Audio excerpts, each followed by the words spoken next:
समजा इथून पुढं ह्या अशा गोष्टी जरा चालू राहिल्या आणि आम्ही तुम्हाला निवेदनद्वारे दिलेले बी आणि याच्यात जर का समजा ही गोष्ट तुम्हाला सांगितली की साहेब या ठिकाणी जुगार अड्डा आहे, तर आम्हाला विनंती आहे की तुम्ही असं सांगू नका आम्हाला का अर्ज द्या, नाव सांगा. आम्ही जर सांगतो तुम्हाला, तुम्ही जाणते ते एकदा हे पुढे गुन्हे होणार नाही. याच्यामुळे काय झालं, ह्या सगळ्या गोष्टींचा आज एसी शिर्डी गाव या ठिकाणी म्हणजे पूर्ण तुमच्या हातातून गेलेले. याच तुम्हाला परत एका ठिकाणी आणण्यासाठी तुम्हाला ही कळकळीची विनंती आहे. म्हणून आम्ही ह्या सर्व चिठ्ठ्यांचं या ठिकाणी नियोजन केलं. विशेषतः म्हणजे आपली शिर्डी वाहतूक शाखा असेल, आम्ही त्यांच्याकडे वारंवार गेलो की आपण साहेब ॲपेरिक्शनचं नियोजन लावा, आपण त्यांना सिस्टीम लावा, शनी शिंगणापूरच्या गाड्या असतील, त्यानंतर नगरसूरच्या गाड्या असतील, यांना आपण शिस्त लावा. शिस्त लावाच लांब राहिले ते म्हणते तुम्ही पहिले शिस्ती लागा. आम्हाला अशी वेळ आली की आपण अपेक्षा घ्यायचा धंदा करायचा झाला. आता साहेब तुम्हाला परत विनंती करतो, ज्या दिवशी हे सीसीटीव्ही फुटेज आपलं जे सीसीटीव्ही फुटेज आपलं रूम आहे ना साहेब, त्याच्यामध्ये कर्मचारी असेल का नाही, आहे ना आपल्याकडं. मग साहेब तो त्या दिवशी कर्मचारी काय करत होता, घटना होत असताना तो कर्मचारी त्या टायमिंगला काय करत होता, तो लाईव्ह बघत असेल ना साहेब ते प्रकरण का नाही. मग जर का सीसीटीव्ही आपण त्या ठिकाणी मान्य आमदार साहेबांच्या निधीतून आपण जर का ते सीसीटीव्ही फुटेज त्या ठिकाणी तुम्हाला दिलेले उपलब्ध केलेले, तरी देखील तुम्ही त्या ठिकाणी लाईव्ह माणूस बसवला नाही. घटना घडत असतील त्याने बघितलं असतं साहेब, तो तिथं पळाला असता, ही घटना वाचली असती साहेब.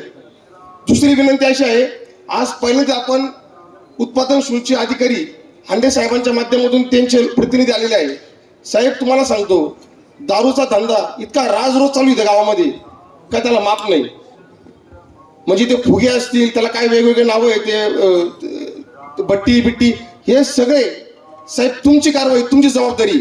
आणि तुम्ही सांगून द्या का आमची जबाबदारी नाही, आम्ही पुढे बघू काय करायचं आम्हाला. तुम्ही पहिल्यांदा आले साहेब या मीटिंगमध्ये, 3 ग्राम सभा झाल्या आमच्या.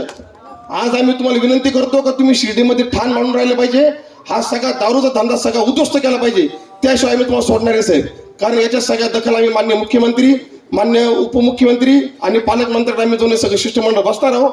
आणि याच्यानंतर याच्या पुढे आम्ही जे काही निवेदन तुम्हाला दिले, याची काय काय अंमलबजावणी होती ती झाली पाहिजे. मी तुम्हाला परत एकदा विनंती करतो, आपण ही तक्रार पेटी परत मारुती मंदिरामध्ये ठेवणार आहोत.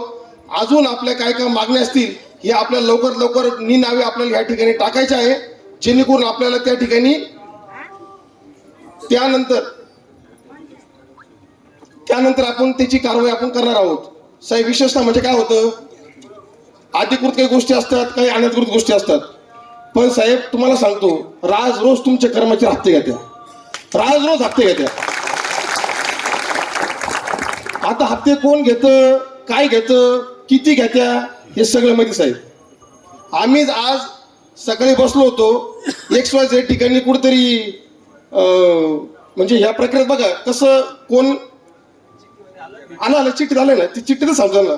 म्हणजे साहेब तुम्ही काय नियोजन करायला पाहिजे आणि तुमच्या खालच्या कर्मचारी काय नियोजन करतात.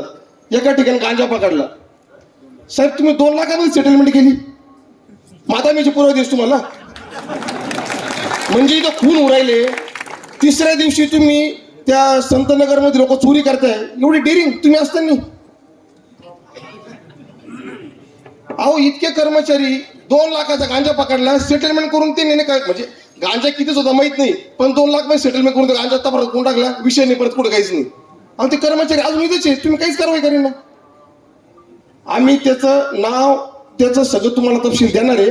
पण साहेब कारवाई होत असेल, दिलं ना, कारवाई होत असेल तर सांगा बरं का, नसेल होत तर काही अडचण नाही. आम्ही तुमचं मस्तपैकी जसं तुम्ही शिर्डी जाताना आम्ही तुमचं स्वागत करतो ना, तसंच परत तुमचं आम्ही हाल फूर सॉल्व घेऊन तुम्ही परत तुमच्या घरी जाऊ शकता, काही अडचण नाही. आम्ही सक्षम, आम्ही काही बांगडे घालेले नाही. आमची विनंती साहेब, आता हे चालणार नाही, चालून देणार नाही. तुमच्याकडनं होत असेल तर तुम्ही आमच्या सोबत थांबा, नाही जर नसेल होत तर तुम्ही तुमची बदलीचं स्वतः SP साहेबांना निवेदन द्या, तुम्ही तुमच्या घरी जा. मी परत एकदा विनंती करतो साहेब ग्रामस्थांना की आता खूप झालं, आता इथून पुढे होणार नाही.